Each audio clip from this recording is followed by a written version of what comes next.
Pessoal, bom dia, vocês que acompanham o nosso canal. Hoje uma surpresa de fim de ano e um presente que eu posso dizer que ganhei e quero repassar para vocês, um presente final de ano. Simplesmente a inauguração do conteúdo estritamente jurídico no canal com a presença de Mestre Douglas Passos Honorato, a referência do Tribunal do Júri, o mito do Tribunal do Júri. Digo isso sem qualquer bajulação, porque a gente não precisa disso, mas pelo nome que o Mestre Douglas já fez, e já faço uma observação desde agora, para que vocês não estranhem, o fato de chamá-lo de Mestre Douglas, meu padrinho jurídico, eu tenho essa felicidade e talvez até essa vaidade de dizer assim, eu adotei esse nome de Mestre, porque é de fato o mestre, foi quem pegou na minha mão lá nos primeiros passos no Tribunal do Júri, naquela angústia do iniciante, né, de temer ocupar a tribuna de um júri popular na defesa de alguém. E Mestre Douglas é essa referência não só para Dudu Moraes, mas para tantos outros advogados aqui do Pajeú, do estado de Pernambuco e do Brasil, porque Mestre Douglas tornou-se essa figura mística, né? Douglas, ele é aquele poeta, ele é aquele advogado, é aquele ser humano que encanta e prende a atenção de qualquer ouvinte da tribuna do júri e ultrapassa as barreiras jurídicas.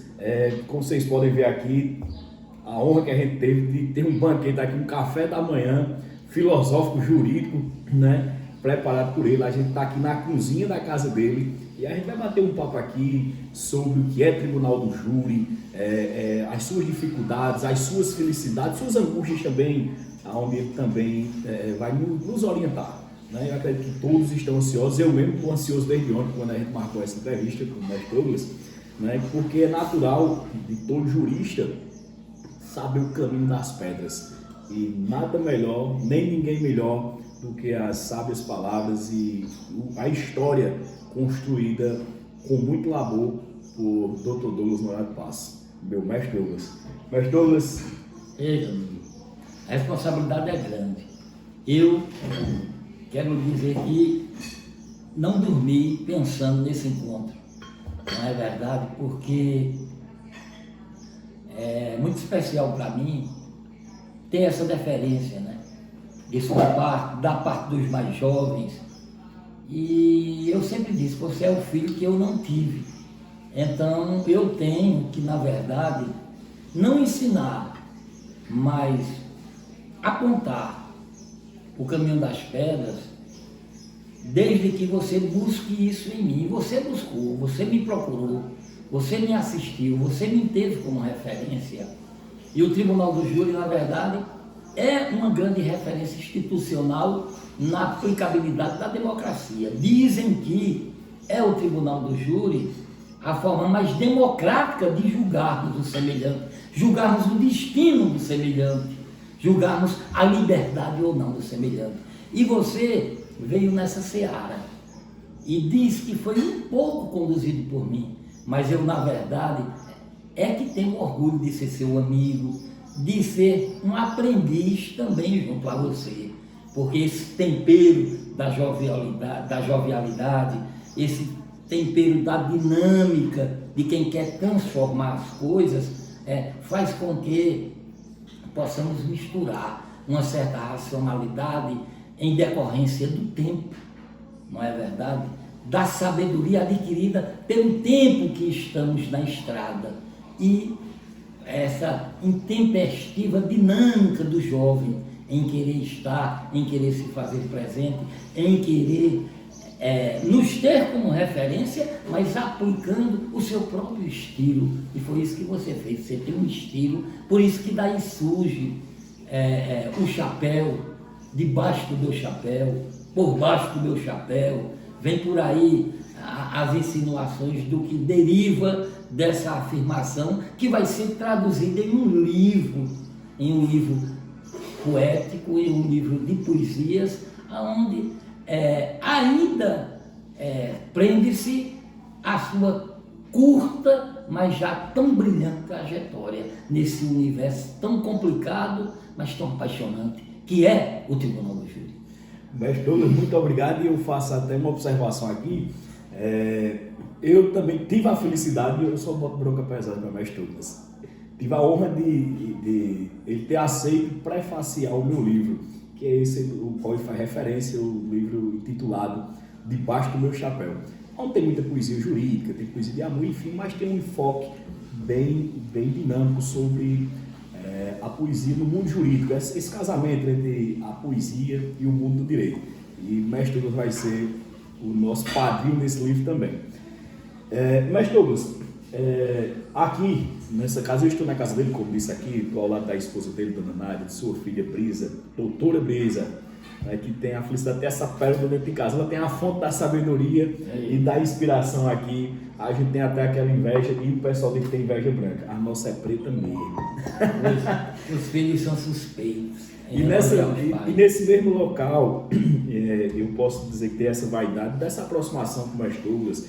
E apesar do nome que tem, apesar da fama do grande tribuno, ele sempre foi muito acessível, não só a Dudu Moraes, mas a todos os advogados, sejam eles neófitos, sejam eles iniciantes ou com já alguma trajetória no mundo do direito, muito acessível, né? Quando a gente pensa em uma pessoa muito famosa, muita acha que está bem distante, mas todos tem essa simplicidade.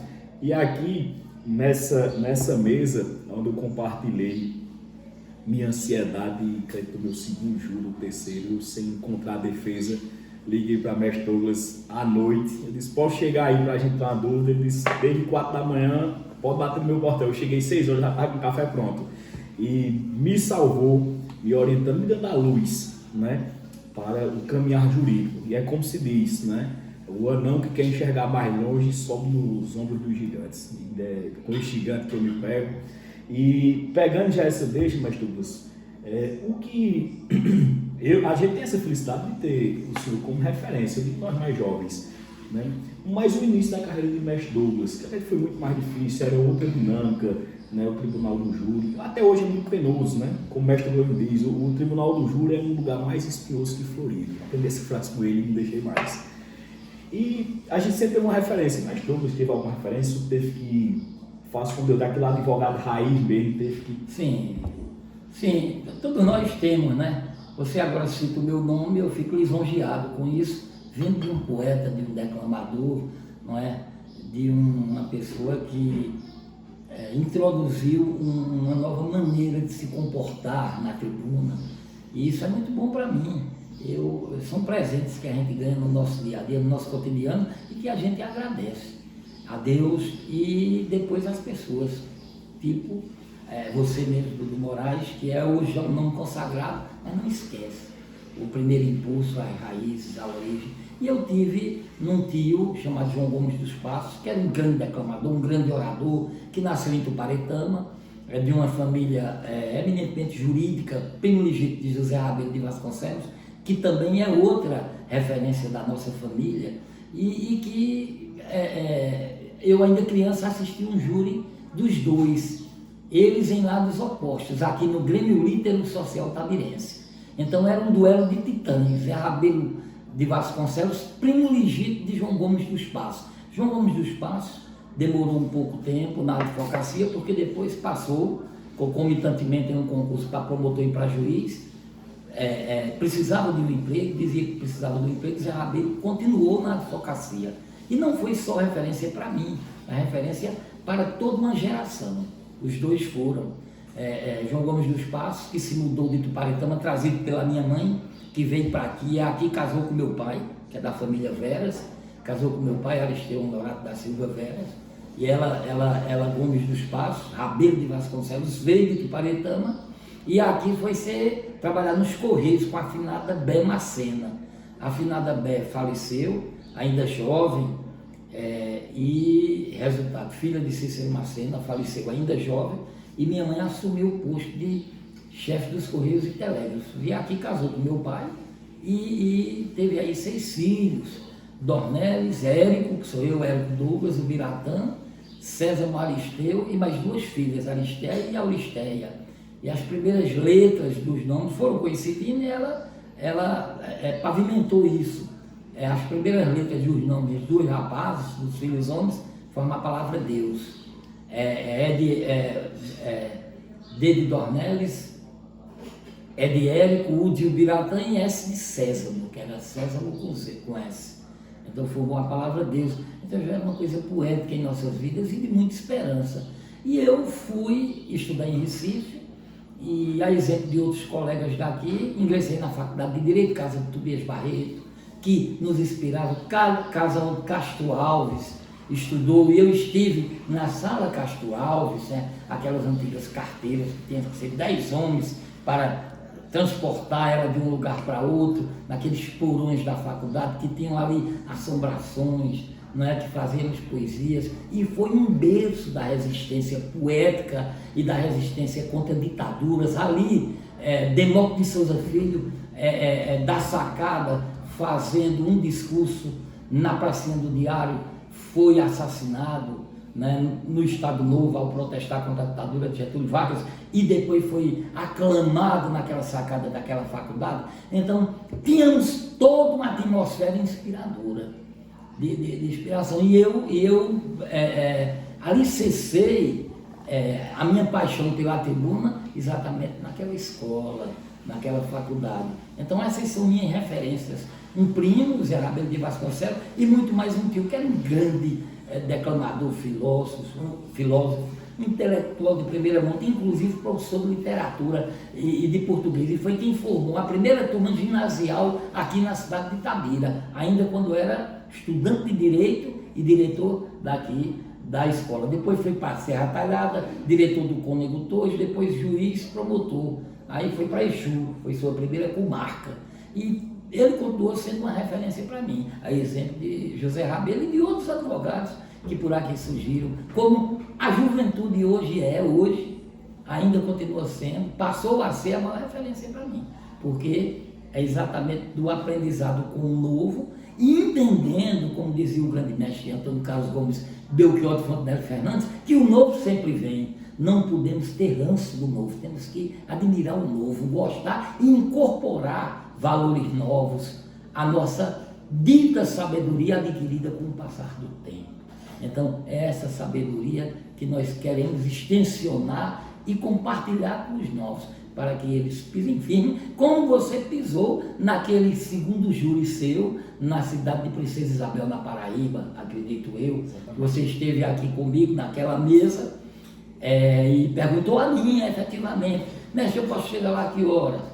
Eu digo a partir de 4 horas, porque eu já tive leite da vaca. Eu sou antigo, desde a faculdade do básico de Direito, que funcionava na cidade universitária, e eu morava lá na longínqua Rio Doce, e pegava o circular, eu e Dornelles fazia engenharia, e eu fiz 1 ano e meio ainda lá, na cidade universitária, o Rio Doce CDU. Tem até um filme, Rio Doce CDU, é um longa-metragem, um curta-metragem, sobre esse ônibus que cruza do final de Olinda até a outro extremo do Recife. E eu passei 1 ano e meio, Dornelles sofreu mais, porque passou 5 pegando esse ônibus, para ir para a cidade universitária, porque depois eu vim para o 13 de maio, para a sede, a partir do 2º ano, que é exatamente esse berço, né, que concorre com o Largo São Francisco, em São Paulo, com os 2 grandes polos de direito desse país. E daí surge essa coisa do declamador, do orador político e do orador jurídico do Tribunal do Júri.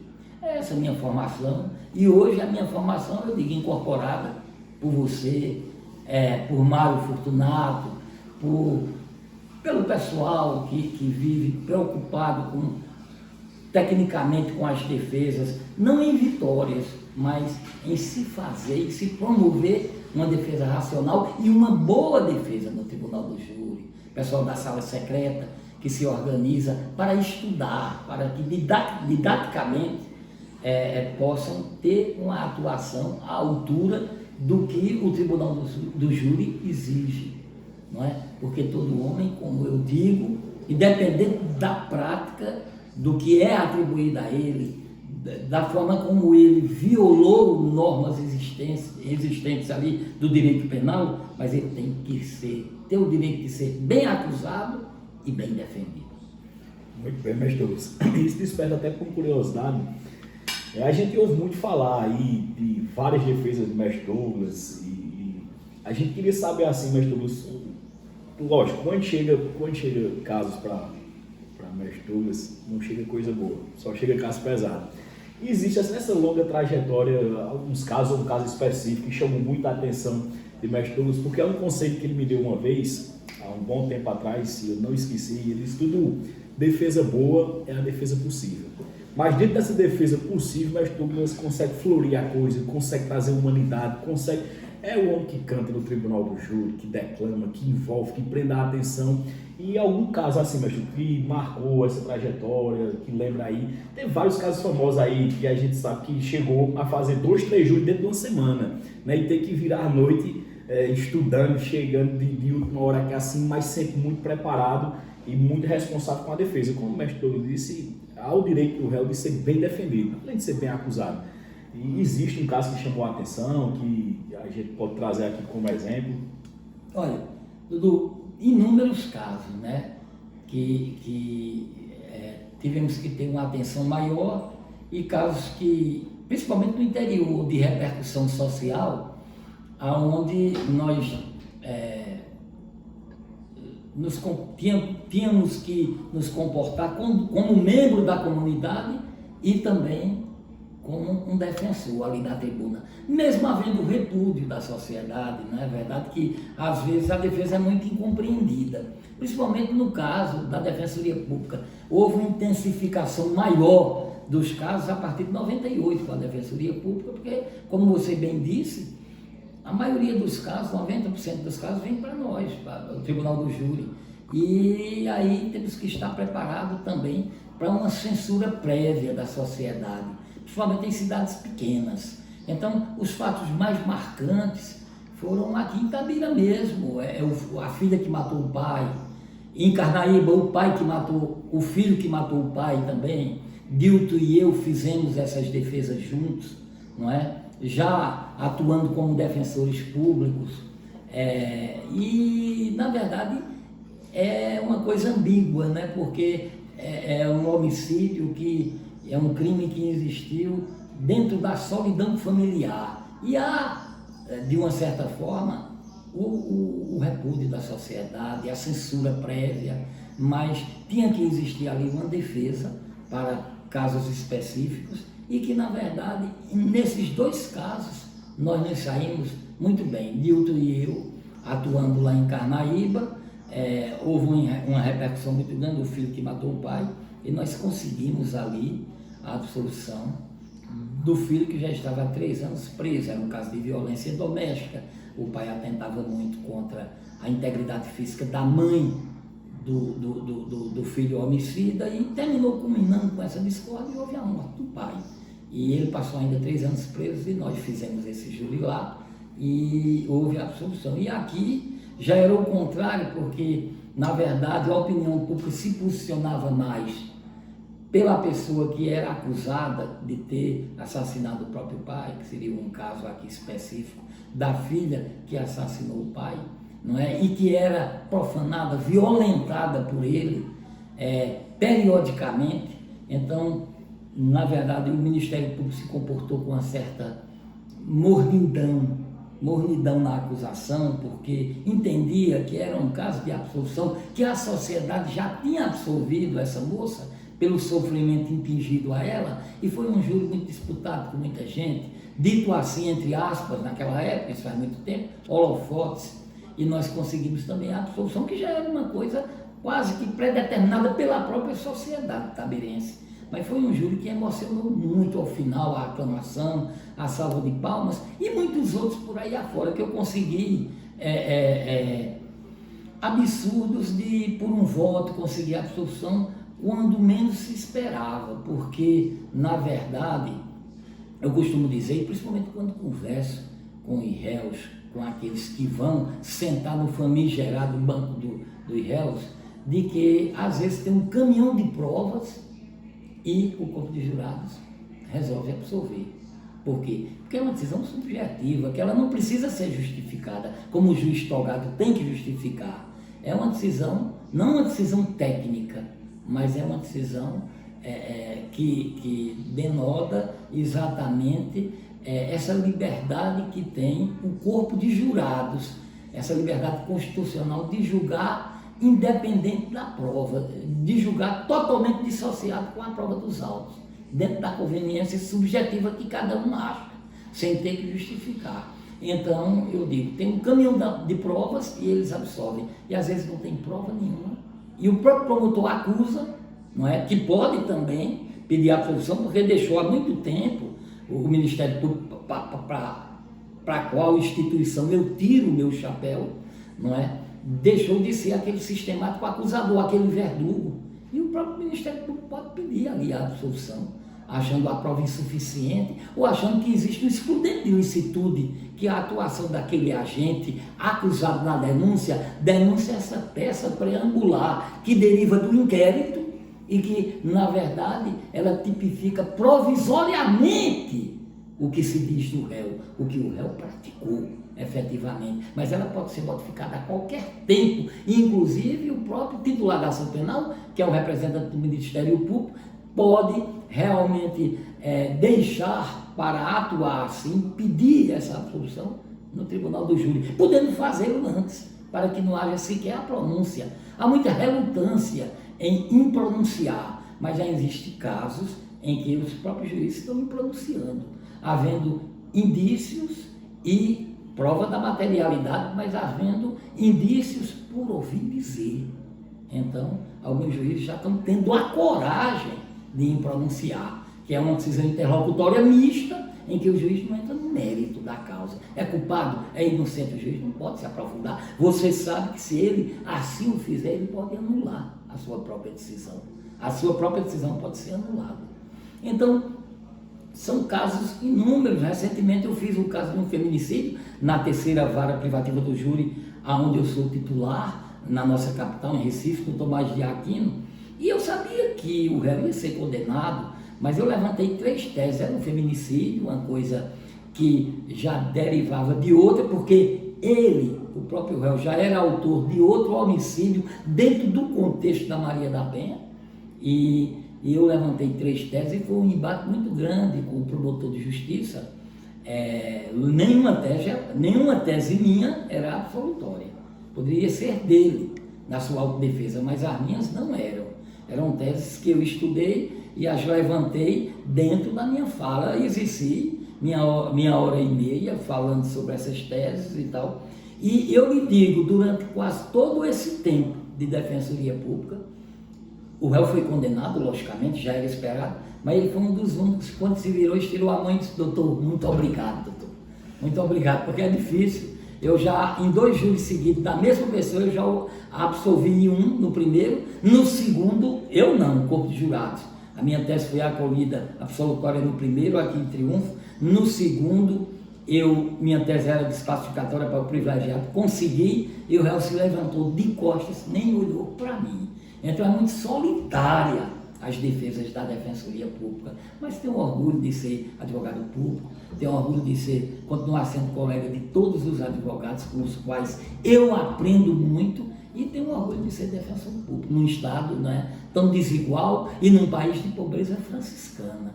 Então não se limita só a isso o trabalho da Defensoria Pública, mas isso é uma grande vitrine para que possamos efetivamente distribuir justiça, dando oportunidade àqueles que calam após o interrogatório, emprestando a nossa voz em defesa daquele que após o interrogatório silencia. Não pode mais falar, então falamos por ele, falamos pela sociedade também, como é o advogado privado quando está no seu mistério, no seu munus, exerce ali também o munus público. É assim que deve ser. O Tribunal do Júri é uma instituição secular, não é verdade? Mas é uma instituição que continua sendo fascinante. Mestre Douglas, como vocês podem ver, a gente tem uma aula de formação acadêmica, né? Bem mais do que a gente vê nos bancos de faculdade.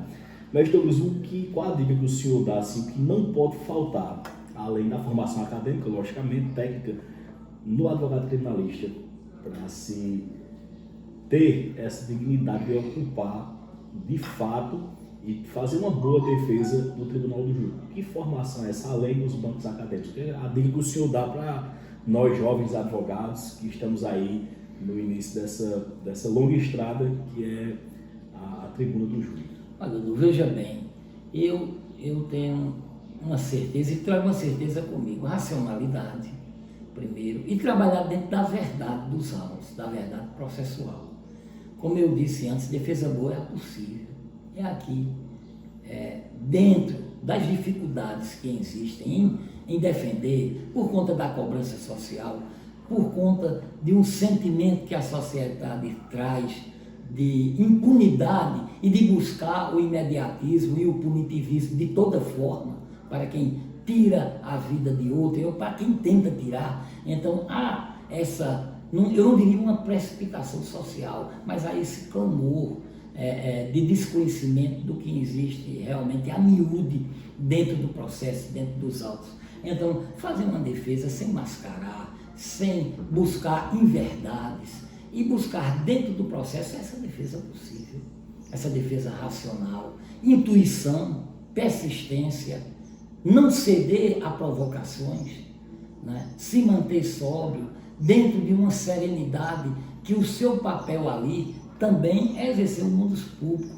Tem que existir a defesa. Se não existir a plenitude da defesa, não pode existir o processo. Macula-se o devido processo legal, macula-se princípios constitucionais, não é? Da plenitude da defesa. Então tem que existir exatamente para que se defina do ponto de vista legal o que vai acontecer com o réu. Se vai ser punido, se vai ser absolvido, ou se, dentre esses parâmetros, se consegue, através do caminho delineado pela defesa, uma diminuição de pena. A busca faz muito tempo que eu pedi uma legítima defesa ou uma absolução, só quando eu vejo que está muito claro dentro dos autos isso.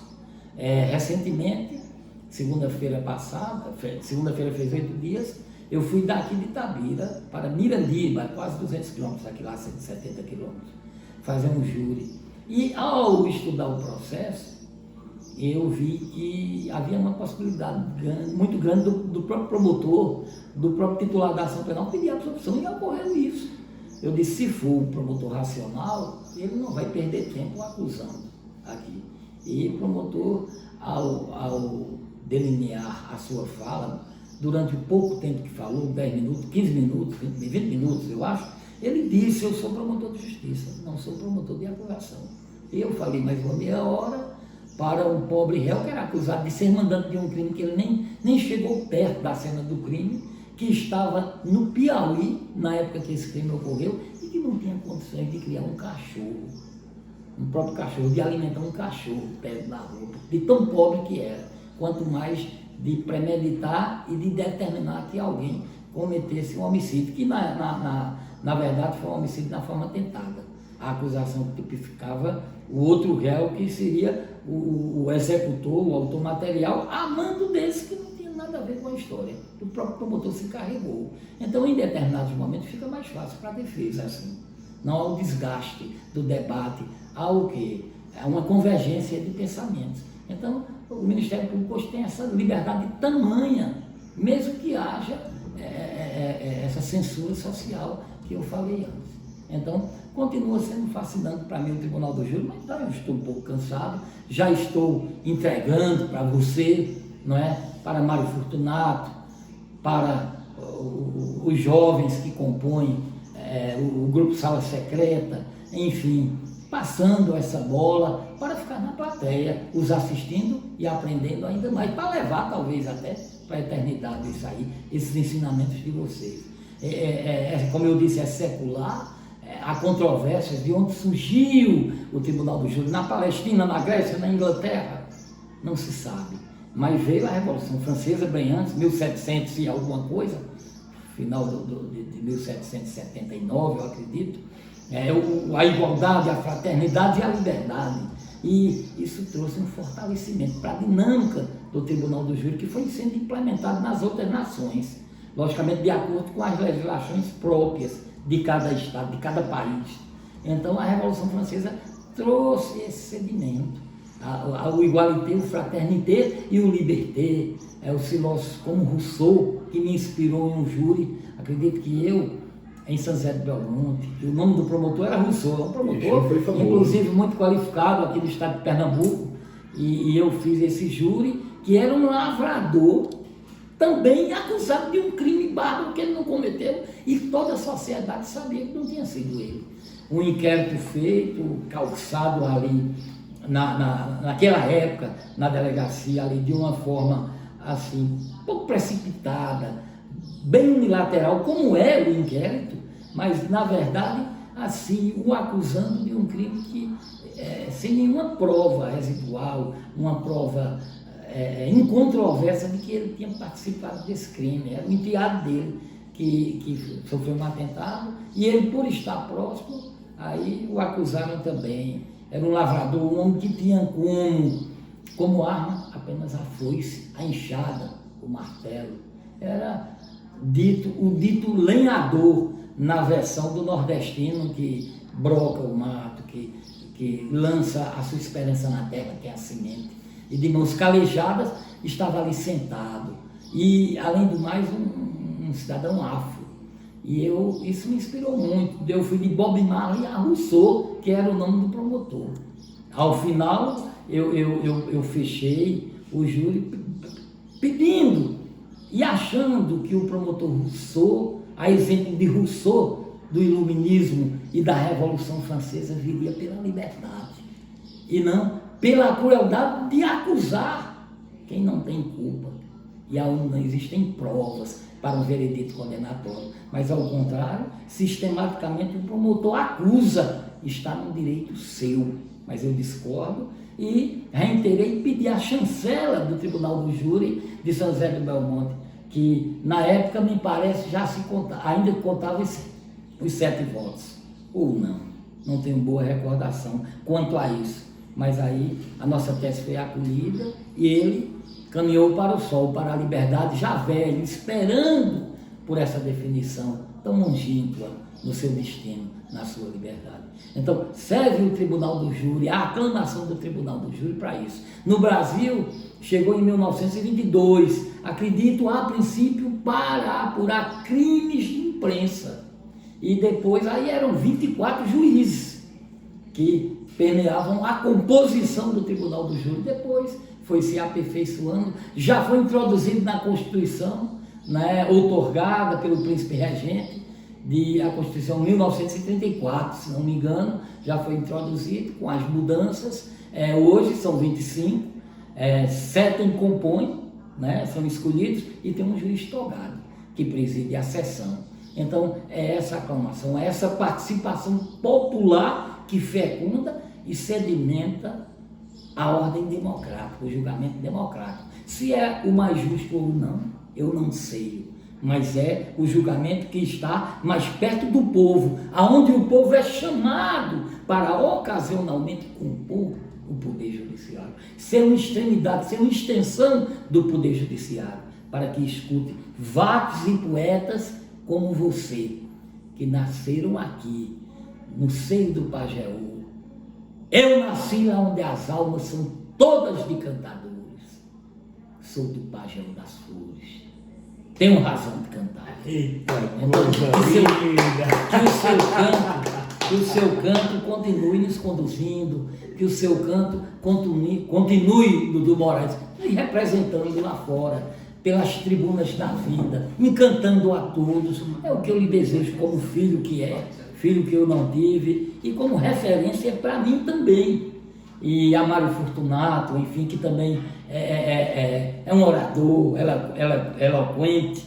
Enfim, esse é o Tribunal do Júri, e foi para isso, eu acredito, que estamos aqui no mundo. Para isso também, para fazer o bem sem ver a quem, e para nos comportarmos na tribuna com a verdade real, a verdade dos fatos, e dentro de, às vezes, um diminuto conjunto probatório, fazermos muito além, irmos muito mais além do que se espera de uma defesa.